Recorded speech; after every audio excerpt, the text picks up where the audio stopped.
Hello and welcome. Happy New Year. It is 2026 and this is the Filmmakers Podcast. How you doing? Hope everyone is well. Welcome back to the show. This is the Filmmakers Podcast, where we talk filmmaking, from indie film to studio films to high-end TV to documentaries and everything in between. How to get them made, how to make them, and how to try not to royally F it up, in our very, very humble opinion. I am Giles Alderson. I'm a writer, I'm a director, and I've produced movies too. And I'm delighted that we have on this show a legend. We don't use the word legend on this show very lightly, but today we're sitting down with a titan. If you've ever laughed at a yellow family in Springfield, cried your eyes out at a mother-daughter relationship in terms of endearment, or quoted lines from broadcast news and As Good As It Gets, you have been shaped by the mind of our amazing guest. We're talking about and talking to three-time Academy Award winner, the creator of The Simpsons and one of the greatest writer-directors in history, James L. Brooks. Woohoo! So Jim is back in the director's chair. I call him Jim. He's a friend. He's not. I didn't get to sit down with James or Jim. It was Conor, Boru and Francis Annan who did this one because I was in Bulgaria at the time and Dom Lemoir was filming somewhere else. But Conor and Francis did sit down, have a chat with him to talk about why he's back in the director's chair after 13 years. With his incredible new film, Ella McCay. It stars Mackey as a young politician trying to balance her idealism with the chaos of family and public life, a subject that feels perfect for the man who practically invented the dramedy. Yeah, that's James L. Brooks. And Conor and Francis dive deep into why he wants to direct again, his obsession with the truth in comedy, and how he writes dialogue that can break your heart and make you laugh in the exact same sentence. We also chat a little bit about his producer hat, how he helped get films like Jerry Maguire and Big made, and of course, the legacy of The Simpsons. James L. Brooks is wonderful at emotional storytelling, and he is the man who pretty much defined emotional storytelling. So his new film, Ella McCay, it stars, like I said, Mackey from Sex Education, Jaime Lee Curtis, Woody Harrelson, and Ayo Edebiri. It's very much in the James L. Brooks style, what he's famous for, this kind of neurotic honesty. His characters are smart, but emotionally messy. And his last directed film was How Do You Know in 2010. He also produced Bottle Rocket, which launched Wes Anderson's career, and Say Anything, which was Cameron Crowe's directed movie. And he is a massive champion of other directors' voices too. So, take a breath, grab a notebook, listen closely, and enjoy the first episode of 2026 on the Filmmakers Podcast. It is Conor, Boru and Francis Annan chatting with the legend that is James L. Brooks. Jim folks, welcome to the Filmmakers Podcast. We are filmmakers ourselves, and a lot of our listeners are filmmakers, so we tend to ask questions that are slightly more creative based. And obviously with Ella McCay, it's a deliciously, kind of vibrant humor, but also with a lot of drama, I guess, and moral complexity, and it's quite hard to get that cocktail right. So kudos to you for this amazing movie. I'd love to just jump straight in, James, and hit you with a question. So the genesis of this story, where did it all begin for you? What drew you in? Did you start with a character? Was it the plot, the themes? What made you think, this is the next one, I'm going to put my blood, sweat and tears into this? you were watching. I think I started with the characters on this one, and you're always in some way trying, even though it's set in 2008, you're trying to nail a contemporary woman. That's always part of the get that girl who's there right now, right, if you possibly can, and I think, so I started with that and I had the characters, and then I had to work a long time on the narrative. When is a political movie not a political movie? And when it just happens to be somebody's job and you're really focusing on the human things that hit us all. and which have to hit even politicians, right? It just makes sense. And in terms of your writing process, then, are you, I mean, nuts and bolts, are you literally writing every day? Are you doing 3-4 weeks and then splurges? And do you outline? Just wondered how that. You're asking all the right questions. Yeah, okay. Unfortunately. Yeah, sorry. Yeah. It's when you're doing story, nothing's happening. You got your paper, you got your machine, you got your pentels, and you're just sitting there trying to think of the story. You just so it's more self-conscious. There's no characters talking to you. There's no runs. There's no ooh. There's never. It's the antithesis of having to keep up with it. You're just sitting there, and those are tough days, and they're honorable days, and story is the thing. So the longer you keep away from the fun and do the work on the story, the better off you'll be. And is that an outlining process? Do you have a clear idea? Yeah. You start with that, and then you start. I usually just at a certain point I just break forward because I can't stand it anymore. But I do sort of know Act 1, Act 2, Act 3 sort of thing. So you've got a clear idea about that. Because one thing that really impressed me about this, and Francis alluded to it earlier, you really created these morally grey characters. They really kept you on your toes. I never knew where the relationships were going to go. Some of them had these pure intentions, like Woody's character, but he was so flawed and he just kept messing it up however hard he tried. And so I never knew what was going to happen next. How do you manage to navigate that on the page and as a director? Oh God, I feel seen. I'm just, it is what you go for. It is what I go for, working with work. And it was nice on this picture that I had several actors that I'd worked with before. So there's something really comforting in that. And I had an actor I'd never worked with before, Jaime Lee Curtis, who brings a spirit of warmth and humanity 100%. To the work. That's not, that's sane. The rest is nuts. And Emma, who was, sort of happening in front of my eyes, it just, she was never starred in an American movie, and I had known her television series, but she was fresh. She was just, was and is. So it was the balance of people I've had history with, of people who've been doing great work for a long time, and this new gal in town.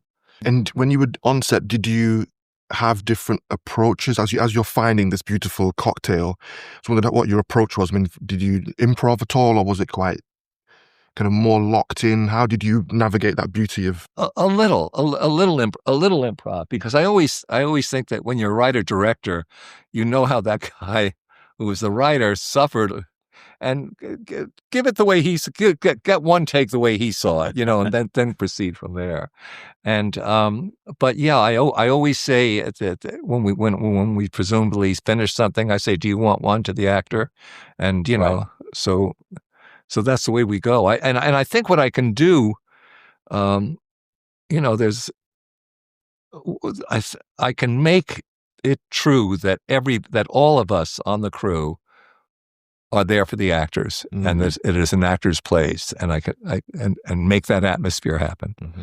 So you create a safe space, give everyone the freedom to try but things. But they know they can try it again. They know that we're there just to help them do their work. It makes a lot of sense. So I had a question actually about the fact that you wear so many hats.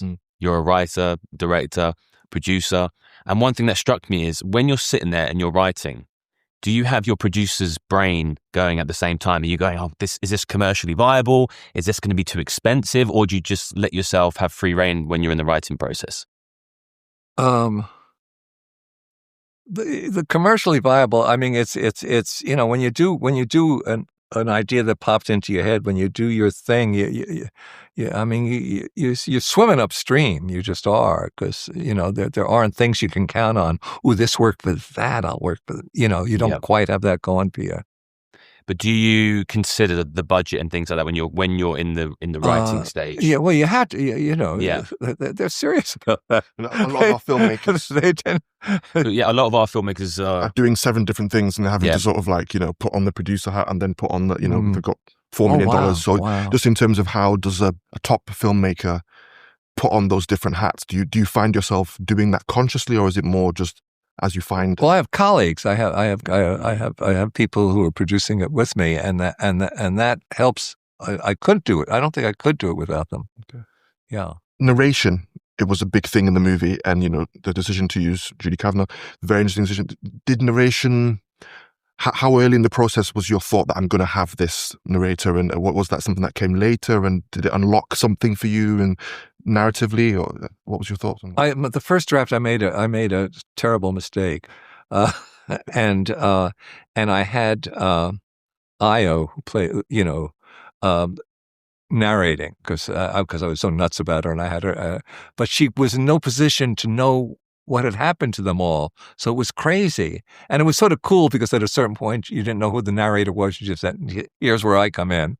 But so I sort of intoxicated myself with that for a while, but it was a rotten idea. So then it was Julie and who was in a position to know all the characters, who was able to say with her first words, I'm nuts about Ella,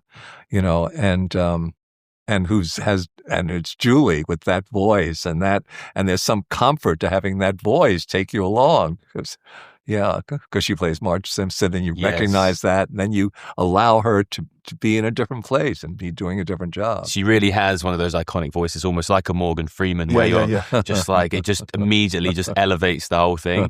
So it was a really interesting choice. And also interesting for me to hear that someone as experienced as you, with all the accolades you've achieved, you're still figuring stuff out as you go along. It's not always fixed in your mind. You have to experiment. You have to sometimes go down the wrong path to find the next one. You bet. Yeah. No, it's, and I always say that, my example is, let's say there's a scene with 2 actors. You're all driving to work, director's driving to work, the actors are driving to work. You all have the scene in mind and how it'll be played, maybe even rehearsed it. The great days is when everybody's wrong and something else happens because it's the 3 of you. I love that. Yeah. And I had a question as well about Ella's experience. She's going through a very turbulent time in her career.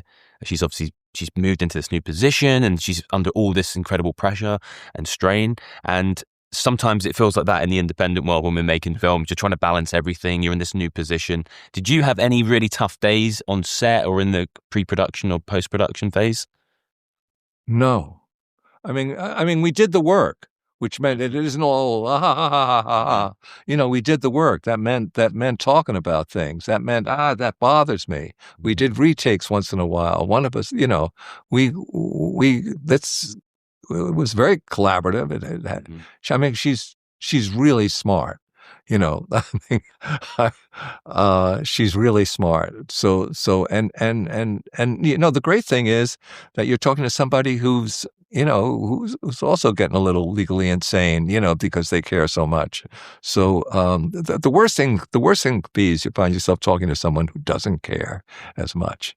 And then you feel, and then you look like you're nuts for caring so much. Right. Got you. You mentioned before about, everyone drives to work and they've got different movies in their head. And we did another one of these where the filmmaker said, as soon as they cast someone, they come up with a whole different storyline, which the filmmaker went with. Was there anything like that where you felt inspired by an idea from an actor or filmmaker that you ended up incorporating? Or was it fairly... I think lots. Okay. I mean, I think think that's of part one of the that work. was- I think that's part of the work. It Yeah. could be a movement. It could be staging. It could be a lot of things. Ayo at a certain point says, I think I should be sitting down here. I think I should just go to the floor here. And it was just an impulse. And she did. And suddenly the scene was unusually staged and it worked. And I had another question regarding the score. So Hans Zimmer is obviously one of the greatest composers of all time. I think a lot of our listeners would really appreciate an insight into what it's like working with Hans. How do you approach the score? How much input do you have from the start? Do you let him just do his thing and then give notes? I met him I went back to after a preview of the baseball picture that Penny Marshall did. and there was a guy saying such smart shit about the. It's fine. You can swear. such smart shit about the movie. And I said, that's got to be the greatest associate producer there ever was. This guy's a comer. And it was the composer. It was Hans Zimmer. And that's what he has. That's what puts him in a class by himself. He is thoroughly involved in the movie. He knows what actor needs help. He knows where the story is. He talks to you about all that. You stay, and the way we work, he has an amazing sanctum. You couldn't call it an office and you couldn't call it a studio. It's a sanctum. It's so unusual things, plush, and all the screens, all the computer screens, and he has his, and he's playing in front of you, and you're watching him do it, and you're talking about it as he does it. And, oh, that works, and that's sort of fantastic. I mean, because he cares, and all the nervousness you've just had, all that jittery stuff that you've just gone through. Now you're sitting there relaxing, watching somebody else do it, and it's great. This idea of craft, okay, we've talked about it a little bit, and we sometimes ask filmmakers, do you feel that there is a sense in which if you just keep nutting it and doing the work, you can improve, or is there some alchemy to it that you have to sort of have a love and a sort of an innate maybe skill for it? I'm just wondering, do you have any thoughts on that? Do you think writing and directing can be taught, or do you think it's more of a thing that comes out of you? It's a difficult question, but I wondered what your thoughts were on that.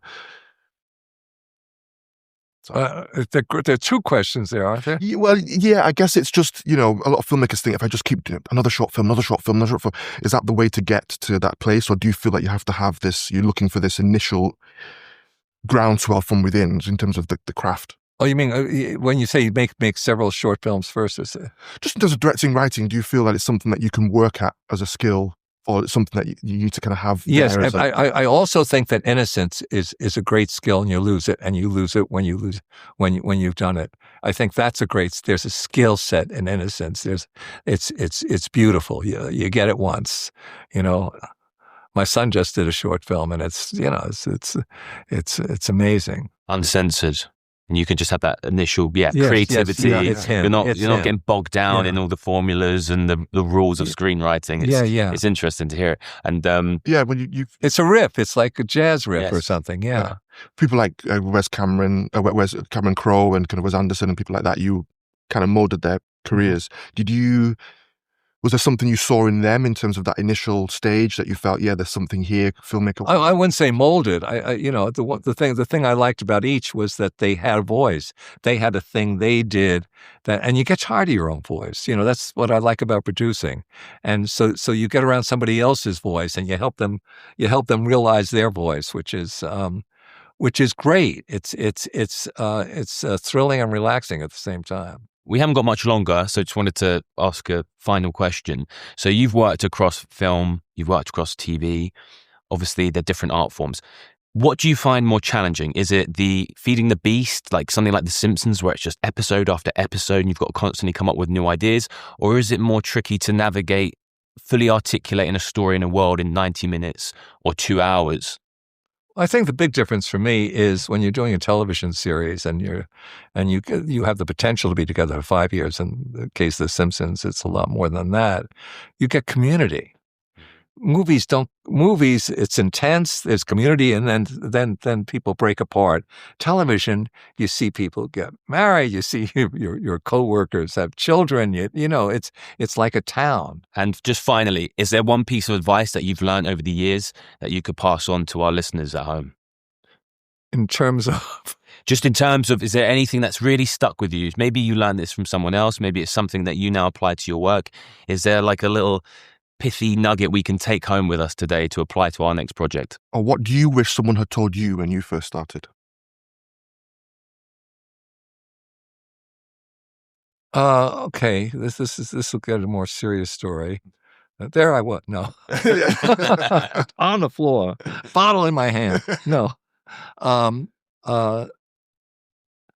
was stuck on a screenplay. I think it was Terms of Endearment. I was stuck, and that they had optioned the book, so I had to adapt. I had to finish the adaptation. I was really stuck, and I went through days where I just couldn't stop blushing. And I felt it, and it was and then I knew a pianist who was a really excellent pianist, but he just couldn't handle New York. He never played New York because he would have broken down if he played New York. But he said, but I was walking with him and I was describing this anguish I was in, and he said, "Oh, I get that. That's a state of shame." And he had a name for it, a state of shame. I guess shame, humility, whatever you want to call it, and it helped me that there was a name. Just recognize and that it wasn't just me being screwed up. There's something that people go through. Interesting. And it seems to happen at all stages when you're starting out, someone has experienced as you. So I think that's really positive for our listeners to hear at home, that even someone as esteemed as yourself still faces that at times. So we're going to have to wrap it up there, James. Thank you so much for your time. Very good being with you. And congrats on the film once again. Thanks a lot. I appreciate it. Thank you so much. Thank you.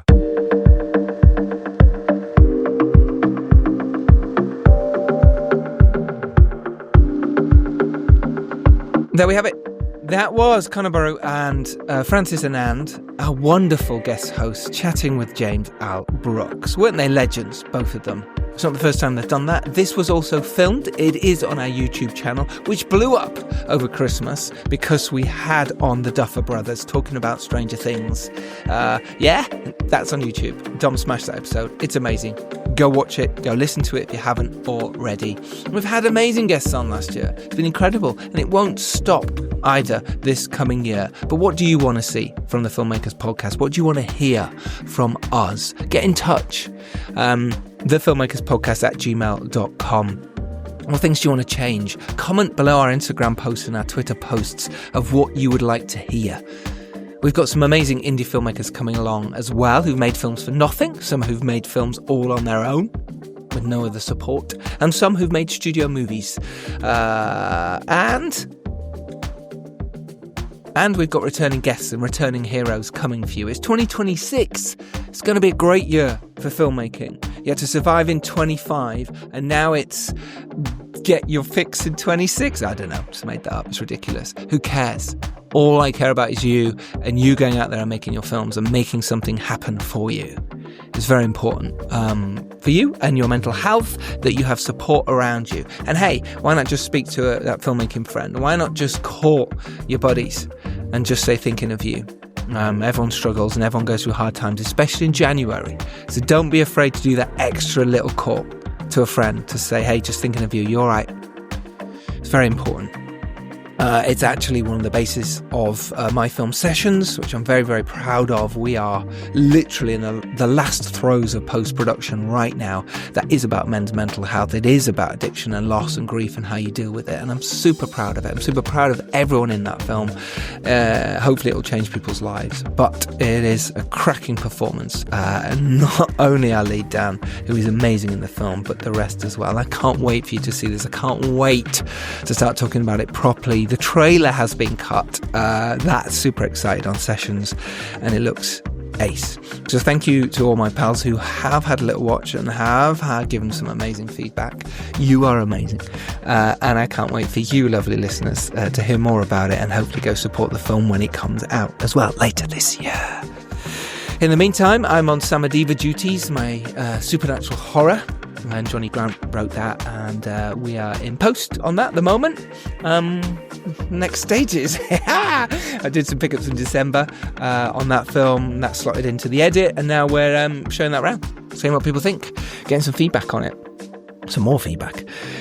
But yeah, 26 is going to be good. It's going to be good for you too. I can feel it. Reach out. I'm here. Come ask me some questions. I'm doing that now because I'm a bit free. But come February, March, hopefully I'm making another one, but let's see. But for now, if you've got some questions, reach out to me. You know where I am. You know where you can find me. But yeah, for now, thank you for listening. Thank you for joining us on this amazing journey. It's been 8 years, by the way, over 500 episodes. And it's only going to get better, if I can speak. For now, though, I'm Giles Alderson, and you are listening to the Filmmakers podcast. And if you are lucky enough to rise up and do well, it is your duty. Send the elevator back down for everyone else below so they can help and learn from your mistakes and my mistakes and everyone else's mistakes. And successes too. Because don't forget there are successes in this industry as well.